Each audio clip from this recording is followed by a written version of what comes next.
అందరికీ నమస్కారం. ఇవాల్టి మన కథ ఘాటు వైద్యం. అది సిరిపురం అనే గ్రామం.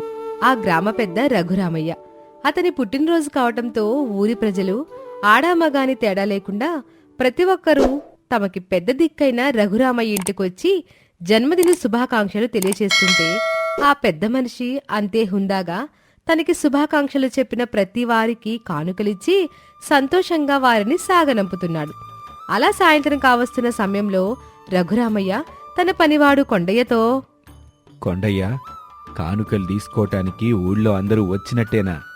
అందరికీ కానుకలు చేరినట్టేనా? ఇంకా ఎవరైనా మిగిలారా? మిగలటం అంటే అయ్యగారు, ఇంకా ముగ్గురు మిగిలారయ్యా. ముగ్గురు మిగిలారా? ఎవర్రా వాళ్ళు? అదేనయ్యా, ఆ తూర్పీదిలో వడ్రంగి ఈశ్వరయ్యను, అదే ఈదులో పిల్లలు లేని మొగుడు పిల్లలుంటారు కదండి, గంగమ్మ సూరయ్యని, వాళ్ళేనయ్యా మిగిలారండి. సరేలే, రోజువారీ పనులు చేసుకునేవారు కదా, పని నుండి ఇంకా తిరిగి వచ్చుంటారు, వచ్చాకొస్తారేమోలే. అయినా అయ్యగారు, ఇయ్యాల మీ పుట్టినరోజు కదండి, ఊళ్ళో అందరినీ పనులు మానేసి రమ్మని చెప్తే సరిపోయేది కదా, ఇట వాళ్ళ కోసం ఎదురు చూస్తాం ఏంటండి? తప్పురాకుండా అలా ఆలోచన కూడా చేయకూడదు. ఈ ఊరి పెద్దగా నన్నందరూ గౌరవిస్తారు, అది ఆ దేవుడి దయ. అలా అని వాళ్ల మీద నాకు పెత్తనం చిక్కిందనుకుంటే అది అహంకారం అవుతుంది. గౌరవమైన ఆనందమైన ఇచ్చి పుచ్చుకున్నప్పుడే దానికి విలువ. సరేలే, మరి కాసేపటి వరకు చూడు అని చెప్పి రఘురామయ్య తన పనిమీద తాను వెళ్ళిపోయాడు. దారి మధ్యలో రఘురామయ్యకి వడ్రంగి ఈశ్వరయ్య తారసపడ్డాడు. అయ్యా రఘురామయ్య గారు, నమస్కారమండి. హార్దిక జన్మదిన శుభాకాంక్షలు మీకు. ఈరోజు తమని పుట్టినరోజట కదండి? అవును ఈశ్వరయ్య గారు, ఇంతకుముందే మా కొండడు మీ గురించి చెప్పాడు. మీరింకా మా ఇంటికి రాలేదని. ఎటో వెళ్ళినట్టున్నారు? అవునండి, పొరుగురులో సారిలో వచ్చిన మంచం ఒకటి బిగించే పనుందంటేనూ వెళ్ళొస్తున్నాను. అక్కడే కాస్త ఆలస్యం అయిపోయింది. ఇదిగో ఇప్పుడు ఇంటికే వెళ్తున్నాను. సరేనండి, మీ ఇంటికి వెళ్లే ముందు మన ఇంటికి వెళ్ళి మా కొండడికి కనిపించారంటే కానుకిస్తాడు, అది తీసుకెళ్ళండి ఇంటికి. అన్నట్టు మీ వీధిలో గంగమ్మ సూరేలు ఉంటారు కదా, వాళ్ళు కూడా ఇంకా రాలేనట్టుంది. వాళ్ళు కనిపిస్తే ఒకసారి మన ఇంటికి వచ్చిపోమ్మని చెప్పకూడదు? అయ్య బాబోయ్, వాళ్ళ గుమ్మం దొక్కాలా అండి? వద్దులేండి బాబు, పాపం ఆ గంగమ్మని ఇబ్బంది పెట్టడం ఎందుకులేండి. ఇందులో ఇబ్బందే ఉందండి. వాళ్ళు కనిపిస్తే ఒకసారి మన ఇంటికి వచ్చిపోమని చెప్పడమే కదా. ఇబ్బందేనయ్యా. ఆ గంగమ్మ మొగుడు సూరయ్య ఒట్టి కోపిస్టి, అంతేనా? మహా తాగుబోతు కూడా. వాడు తప్పతాగొచ్చి పాపం రోజు ఆ గంగమ్మని చావచితగా కొడతాడండి. ఆ అమ్మాయి మంచిది కాబట్టి ఇంకా ఆడితో కాపురం చేస్తుంది గాని మరొకరెవరన్నా అయితే ఈ పాటికి పుట్టింటికి వెళ్ళిపోయేదండి. అవునా? మరి ఈ విషయం ఎప్పుడూ నా దృష్టికి రాలేదు. సరేలే, ఆ సంగతి నేను తర్వాత చూసుకుంటాను. మీరైతే ఇంటికి మర్చిపోకుండా వెళ్ళండి, నాకు ఆలస్యం అవుతుంది అని చెప్పేసి తన పనిమీద తాను వెళ్లిపోయాడు రఘురామయ్య. ఆ మర్నాడు ఉదయం రఘురామయ్య ఎప్పటిలాగానే ఊళ్ళో అందరినీ పలకరించుకుంటూ ఆ తూర్పు వీధిలో ఉన్న గంగమ్మ సూరయ్యల ఇంటి వాకిట్లో ఆగి, గంగమ్మ, సూరయ్య ఉన్నారటండి ఇంట్లో? నేను రఘురామయ్యనొచ్చాను అని పిలవడంతో ఇంట్లో నుంచి కమిలిపోయిన ముఖంతో గంగమ్మొచ్చింది. ఆయగరు మీరేటండి ఎట్టా వచ్చారు? కౌరంపితే నేనే వచ్చేదాన్ని. శంపడి మీరెంత దూరం వస్తుంది ఏనికండి? లేదులే గంగమ్మ, ఇటు పనుండొచ్చాను. ఎలాగూ వచ్చాను గదా అని మీ ఆయనకు ఒక మాట చెప్పిపోదామని వచ్చాను. ఆడింట్లో ఏడున్నాడయ్యా. ఇయ్యాల తెల్లారగట్టే అడవిలోకి వెళ్ళిపోయాడు కట్టెలు కొట్టుకురావడానికి. ఏ అయ్యా, ఏదైనా అవసరమైన పని ఆడుతోటి? అబ్బే, అలాంటిదేం లేదు.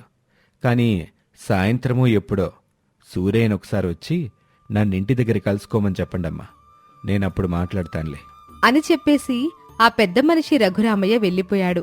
అదే రోజు సాయంత్రం అడవి నుండి కట్టెలు కొట్టుకుని వచ్చాక ఇంకేదో కారణం దొరకటంతో ఆ రోజు కూడా తలుపులు మూసి మరీ తన భార్యను చితకబాదాడు ఆ మూర్ఖపు భర్త. చివరికి ఊరి పెద్ద తన గురించి తన ఇంటి వరకు వచ్చి వెళ్లాడన్న విషయం తెలిసినా కూడా ఆ తాగుబోతు సూరయ్య 2 రోజుల తర్వాత తీరికగా ఒకనాడు తాగిన మత్తులో లేని సమయంలో రఘురామయ్యని కలుసుకోవడానికని వెళ్ళాడు. దండాలయ్యా, మొన్న మా ఇంటికి వచ్చినారంట కదా. నా పొద్దు అడవికి వెళ్ళిపోనాను. మీరొచ్చెళ్ళారని మా ఇంటి చెప్పినది. ఏటయ్యా విషయం? తమలాటోరు మాలాటోళ్ళు ఇల్లు ఎత్తుక్కుంటా వచ్చినారంటే ఏదో విషయం ఉంటేనే వస్తారులేండి. చూడండి సూరయ్య గారు, నేను ఎల్లవేళలా అందరికీ గౌరవం ఇచ్చి పుచ్చుకోవాలి అనుకునే మనస్తత్వం ఉన్నవాణ్ణి. ఆ విషయం మీ అందరికీ తెలుసు. హాయ్ బాబోయ్, ఈ ఊళ్ళో తమరి గారి గురించి తెలందరికి చెప్పండి. మాలాట వాళ్ళని కూడా గారు అని పిలిచేది మీరు ఒక్కరేనండి బాబు. ఎందుకు ఈ విషయం ఏంటండి? అక్కడికే వస్తున్నానండి. అసలు మీ భార్యాభర్తలు ఇద్దరి మధ్య ఉన్న సమస్య ఏంటో మీకు అభ్యంతరం లేకపోతే నాకు చెప్పండి. నా వల్ల అయిన ప్రయత్నం నేను చేసి మీ ఇద్దరి మధ్య రాజీ చేస్తాను. అయ్యా, మీరేటి మాట్లాడుతున్నారో నాకు తెలియకుందండి అయ్యగారు. సమస్య అంటున్నారు. నాకేటి సమస్య ఉంటుంది బాబు? అది కూడా మా ఆవిడతోటి. నా పాటికి ఒళ్ళొంచి కట్టం చేసుకునేటోన్ని, ఉన్నదానిలో సర్దుకునేటోళ్ళం. పోని మీకేదైనా ఆమెతో ఇబ్బందుంటే నాతో చెప్పండి. నా ఊరి ప్రజల్ని సంతోషంగా చూసుకోవటం నా బాధ్యత. కనుక నేను మాట్లాడతాను ఆవిడతో అంటూ తాగుడు గుర్రం ఎక్కకుండా ఉన్నందువల్ల సూరయ్య తన మాట వింటాడేమో అని అతనికి 4 మంచి మాటలు చెప్పాడు. అందుకే ఆ పెద్ద మనిషి చెప్పిన తీరు వలన సూరయ్య కూడా చాలా వినయంగానే ఆయన మాటలు విని, మీరన్నమాట నిజమేనయ్యా. తాయిన మైకంలో ఓ దెబ్బేస్తాను. ఏం చేస్తాం బాబు, కట్టం చేసుకునేటోళ్ళం కదా. సుఖపడితే కానీ కట్టం మర్చిపోలేం. ఇంకో పాలిట్ట అవదండి. నా ఇంటి దాన్ని నాను ప్రేమగా చూసుకుంటాను బాబు అంటూ బుద్ధిమంతుడిలాగా మాటిచ్చి వెళ్ళిపోయాడు. ఇక ఆ మర్నాడు సూర్యోదయం అవడంతోటే మళ్ళీ అడవిలోకి కట్టెల కోసం వెళ్ళిపోయాడు. అలా రోజంతా అక్కడ కట్టెలు కొట్టుకుని వాటి నమ్ముకున్న డబ్బు తీసుకుని తాగేసి ఇంటికొచ్చాడు. అప్పుడు తన భార్య గంగమ్మతో, ఏటే గంగమ్మ, నా నీ పెనివిటిని గదే. నా రత్తాన్ని చెమటగా చేసి నిన్ను సాకుతున్నాను గదే. మరట్టాటిది నేనో దెబ్బెత్తే మాత్రం నువ్వెళ్ళి మా నూరి పెద్ద రఘురామయ్య గోరికి చెప్పి నాకు శివాట్లెట్టిస్తావా? ఇయ్యాలు నువ్వైపోయినావే గంగమ్మ, నా తడాకా చూపిస్తాను నీకో అంటూ మళ్లీ తలుపేసి మరీ చితకబాదాడు తన భార్యని. మళ్లీ ఆ మరునాడు లేచి ఏమీ జరగనట్టు యథాప్రకారం సూరయ్య అడవిలోకి వెళ్ళిపోయాక కంగారుగా గంగమ్మ రఘురామయ్య ఇంటికొచ్చింది. హాయిగారు, ఆ సచ్చినోడు రోజు తాగొచ్చి నన్ను కొట్టి సంపుతాడని నేను మీకు చెప్పలేదు కదయ్యా. మరాడితో ఎందుకయ్యా ఈ విషయం చెప్పారు? నా అదృష్టం బాగుండి నిన్నాడి చేతిలో సావు తప్పిందయ్యా.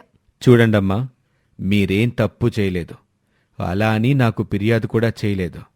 కాని అసలేం ఆడి తాగబోతు మాటలు లెక్కేటి బాబు.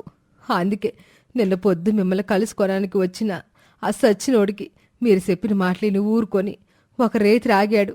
మళ్ళీ నిన్నటి రేత్రి తాగేసి ఇంటికొచ్చి, ఏమే నేను నిన్ను కొడుతున్నానని ఊరు పెద్దకు చెప్తావని చేతక బాదాడయ్యా. అయ్యగోరు, నన్ను చూస్తే మీకు జాలనిపించిందనుకోండి, అయ్యో పాపం అనుకోండి అయ్యా. అంతేగాని ఆడికి ఆ మొక్క తెలిస్తే నన్ను బతకనీడయ్యా. ఇంకెప్పుడు ఆడికి మంచి మాటలు చెప్పకండయ్యా. ఆడేండో ఒట్టు పోసివయ్యాడు అంటూ బోరున ఏడుస్తూ తన కష్టాన్ని రఘురామయ్యకి చెప్పుకుంది.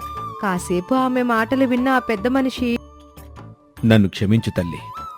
ఏదో 4 మంచి మాటలు చెప్తే విని మనిషిలో మార్పు వస్తుంది అనుకున్నాను. కాని ఆయన మళ్ళీ వచ్చి తాగి ఇలా మూర్ఖంగా ప్రవర్తిస్తాడనుకోలేదు.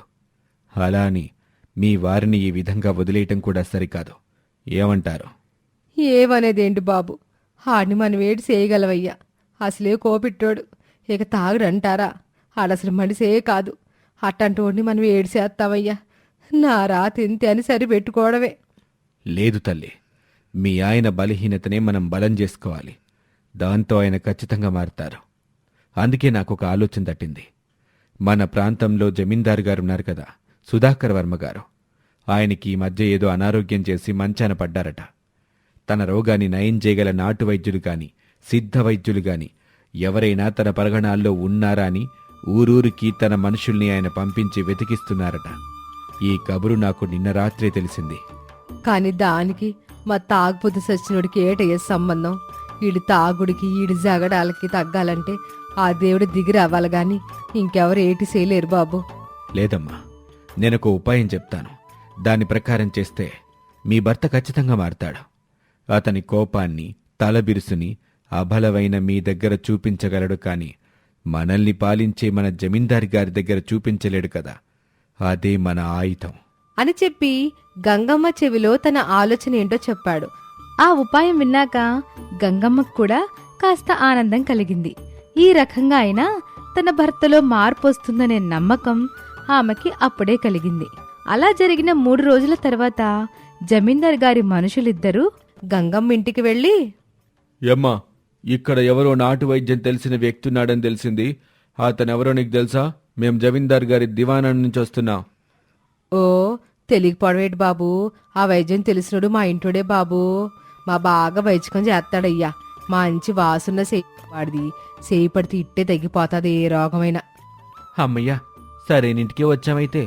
సరే అమ్మా, మీ ఇంటాయని పిలువు. వెంటనే అతన్ని మాతో జమీందార్ గారి దివాణానికి తీసుకువెళ్ళాలి. జమీందార్ గారికి నయమయ్యే వరకు మీ ఆయన అక్కడే ఉండాలి. మీకు పర్వాలేదు కదా? ఇందులో పర్వయ్యా ఉంటది బాబు, మన జమీందారు గోరిస్యం కదా. కానీ ఆడింటో లేడు బాబు, కట్టెలు కొట్టడానికి అడవిలో ఎగిపోయాడు. వైద్యుడై ఉండి కట్టెల కోసం అడవిలోకి వెళ్లారా? అడవిలో ఏ వైపుకి వెళ్లారమ్మా? చెప్తాను బాబు, కానీ మా ఇంటి ఆయనతో వసిన సిక్కుంది బాబు. ఆడు వైద్యకం చేస్తాడని కొత్త లెవెల్కి చెప్పొద్దంటాడు. అట్టేవులకైనా కొత్త వాళ్ళకి తెలిసి అతగాడిని అడిగినా ఆడసలు నేను వైద్యుడిని కాదు, వైద్యం తనకు తెలియదని బొంకుతాడు బాబు. అవునా? ఎందుకలా? వైద్యుడై ఉండి వైద్యుని కాదని చెప్పడం ఏంటి విచిత్రంగా? ఏమో బాబు, ఈ చిత్రమా పాడ ఆ దిక్కుమాలినోడికి అదో పైత్యం. ఎందుకంటే మనం ఏటి చెప్పలేము, కానీ ఆడు మాత్రం ఎట్టో లేకపోతే మాట ఎండయ్యా. సరే, అప్పుడు ఎలా అతను ఒప్పించాలి మరి? మాకు ఆయన సహకారం చాలా అవసరం ఇప్పుడు. అట్టయితే బాబు అతగాన్ని ఓ 2-3 సార్లు బతిమాలాలి. అప్పటికి అదే మాట మీద ఉంటే 4 ఉతికారనుకోండి, అప్పుడు వైద్యుని ఆడే ఒప్పుకుంటాడు, వైద్యము చేస్తాడు.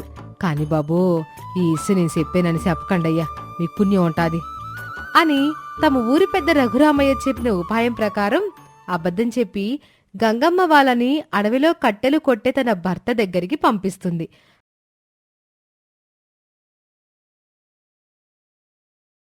చూడ్రా, అక్కడున్నాడు చూడు. ఆతగాడనేమో మనం ఎతుక్కుంటూ వచ్చిన వైద్యుడు.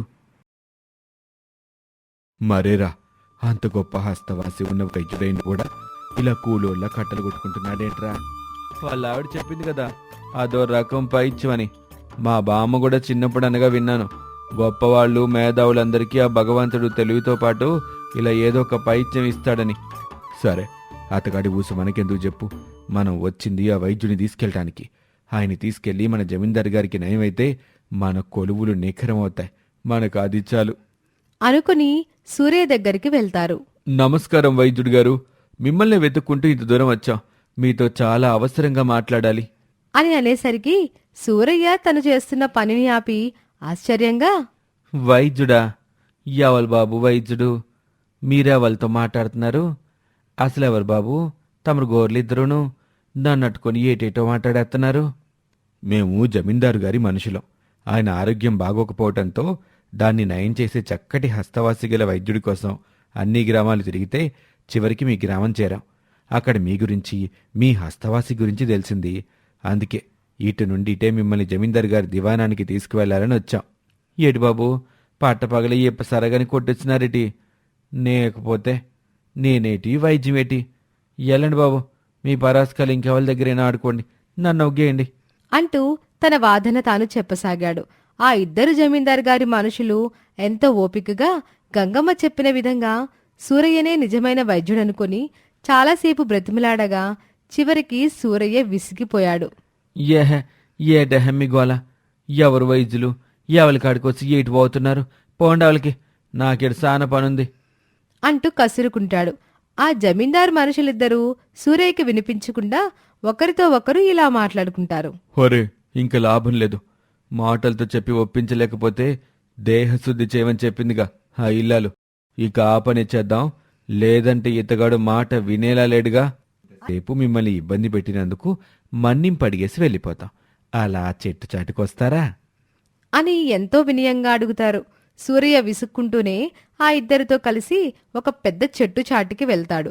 అక్కడ ఆ జమీందారు మనుషులిద్దరూ సూరయ్యను కుమ్మి కుమ్మి వదిలేశాక ఆ దెబ్బలకి తట్టుకోలేక సూరయ్య, అయ్య బాబోయ్, ఇంక నన్ను ఒగ్గేయండి బాబోయ్, ఒగ్గేయండి. మీరన్నట్టు నేనే ఆ వైద్యున్నని ఒప్పుకుంటున్నాను. ఇంక నన్ను ఒగ్గేయండి బాబు. అద్గది, అలా రావాలి దారిలోకి. దెబ్బలు పడితేనే నువ్వు మాటింటావని మాకు తెలుసులే. ఇంక పద, మనం జమీందారు గారి దివాణానికి వెళ్దాం అంటూ బలవంతంగా సూరయ్యని వెంట పెట్టుకుని జమీందార్ గారి దివాణానికి బయలుదేరారు. మరోవైపు జమీందార్ మనుషులొచ్చి వెళ్లిన వెంటనే హడావుడిగా గంగమ్మ రఘురామయ్య ఇంటికి వెళ్లి విషయం మొత్తం చెప్పింది. అప్పుడు ఆ పెద్ద మనిషి గంగమ్మతో, సరే గంగమ్మ, ఇప్పుడో పని చేద్దాం. ఎలాగూ ఒక 4 రోజులు ఆ జమీందారు గారికి వైద్యం చేయమని నీ భర్తని వాళ్ళు ఉతుకుతారు. చివరికి అతను తప్పించుకోవటానికి ఖచ్చితంగా నీ పేరు వాడుకుంటాడు. ఎందుకంటే ఇన్నాళ్ళు నువ్వు పక్కన ఉండబట్టే కదా వాడికి అలా ఏ కష్టం తెలియకుండా పోయింది. అందుకే నీకు కబురు పంపేలోపు నీకు నేను కొన్ని వైద్య చిట్కాలు నేర్పిస్తాను. మా తాతగారికి ఆ రోజుల్లో ఆయుర్వేదంలోనూ నాటు వైద్యంలోనూ కొంత ప్రవేశం ఉండేది. ఆయన వల్ల నాకు కొన్ని వైద్య చిట్కాలు తెలిసాయి. ఆ చిట్కాలు దాదాపు అన్ని దీర్ఘకాలిక వ్యాధులకి పనికొచ్చే చిట్కాలు. అందుకే అవి నీకు నేర్పుతాను. నువ్వు దివాణానికి వెళ్ళినప్పుడు ఆ చిట్కాలు వాడి నీ భర్తను కాపాడావంటే అతనికి నీ మీద గౌరవం పెరుగుతుంది. ఇక జీవితంలో నీ జోలికి రాడు అని చెప్పి తనకి తెలిసిన వైద్య చిట్కాలు, ఆ వైద్యం కోసం అవసరపడే మూలికలని, కనిపెట్టగలిగే గుర్తులు, ఇలా అన్ని విషయాలని ఒక 4 రోజుల పాటు గంగమ్మకి తర్ఫీదిస్తాడు. ఆమె అన్నీ శ్రద్ధగా నేర్చుకుని ఒక ఆపద్ధర్మ వైద్యురాలిగా మారింది. అటు దివాణానికి వెళ్లిన రోజు నుండి జమీందార్ గారికి వైద్యం చేయమని దివాణం వాళ్ళు సూరయ్యని కోరటం, సూరయ్య ఎప్పటిలాగానే తనకి ఏమీ తెలీదు, తనని వదిలేయమని వేడుకోవడం. ఆ మాట వినగానే అందరూ అతన్ని గదిలోకి తీసుకెళ్లి మరీ చితకబాది ఏమీ ఎరుగినట్టు మళ్ళీ బయటకు తీసుకొచ్చి వదిలేయటం. చివరికి 4 రోజుల ఉతుకుడు తర్వాత, అయ్యా, మన జమీందారు గారికి నాన్ తప్పకుండా వైద్యం చేస్తాను. కానీ బాబు, నా ఇంటిది నా పక్కనుంటే నాకు ఆసరాగా ఉంటుంది. అది లేకపోతే నా నేటి శైలేను బాబు. దాన్ని కూడా ఎడికి ఒట్టుకురండి బాబు, మీకు పుణ్యం ఉంటుంది అని వేడుకోవడంతో రఘురామయ్య ఊహించినట్టే 4-5 రోజుల తర్వాత జమీందారు మనుషులొచ్చి గంగమ్మని కూడా దివాణానికి తీసుకెళ్లారు. అక్కడికి వెళ్ళాక సూరయ్య తన భార్యతో, ఓలే, ఈ లేటే నన్నిట్ట తగులుకున్నారు. నేను వైద్యకం చేయటం ఏంటే బాబు. అసలు నేను వైద్యునని ఎలకెవలు చెప్పారు ఏటో నా కర్మ. యామయ్యో, మెల్లిగా మాట్లాడవయ్యా. ఆలకినబడిందంటే మళ్ళీ సావు కొడతారు. ఇప్పటికీ ఊళ్ళు పుండైపోయింది నీకు. ఇప్పుడు మళ్ళీ ఆలకినబడి తగులుకున్నారంటే ఇక నీకు పచ్చడైపోతుంది ఒళ్ళంతా. అమ్మో, మళ్ళీ దెబ్బలా? నా నోలలేని దేవుడు, ఇన్నాళ్ళు నేను నిన్ను కొట్టినప్పుడు నాకు తెల్లలేదు గాని ఇళ్ళను కొడుతుంటే ఒళ్ళంతా హోనమైపోతుంది. ఇప్పుడు ఈ పిత్తలాటక నుండి ఎట్టా తప్పించుకునేదంట? నువ్వేటి గుబులు పడకయ్యా. నాకు కూసంత నాటి చిట్కాలు తెలిసిలే. అయి నీకు చెప్తాను. ఆడితో ఏదో ఒకటి నెట్టుకొచ్చావంటే ఆ తనులు తప్పుతాయి గందా అని భరోసా ఇచ్చింది. తర్వాత గంగమ్మ రఘురామయ్య దగ్గర నేర్చుకున్న వైద్య చిట్కాలతో తన భర్తతో వైద్యం మొదలు పెట్టించింది. అలా ఒక పక్షం రోజులు తాగుడికి దూరంగా ఉండాల్సొచ్చిన సూరయ్య తన కష్టకాలంలో తనకి అండగా నిలిచిన తన భార్య ఔన్నత్యాన్ని గ్రహించాడు. ఇన్నాళ్ళు తను ఆమెను ఎంత కష్టపెట్టినా తను కష్టంలో ఉంటే మాత్రం ఆమె వచ్చి తనని ఆదుకోవడం అతనిలో మార్పుని తీసుకొచ్చింది. అంతేకాదు, గంగమ్మ చేయించిన వైద్యం వల్ల మెల్లిగా జమీందారు గారు కూడా కోలుకోవడంతో సూరయ్య మంచి హస్తవాసిగల వైద్యుడు అని అందరూ నమ్మారు. చివరికి మాసం రోజులు గడిచే నాటికి జమీందారు పూర్తిగా కోలుకున్నారు. ఆ జమీందారు గంగమ్మ సూరయ్య దంపతులకి ధనము కానుకలిచ్చి సగౌరవంగా సాగనంపారు. అప్పుడు సూరయ్యకి తెలిసొచ్చింది, ఇల్లాలు అనుకూలవతైతే ఆ భర్తకి సమాజంలో దక్కే గౌరవం ఎంత గొప్పగా ఉంటుందో.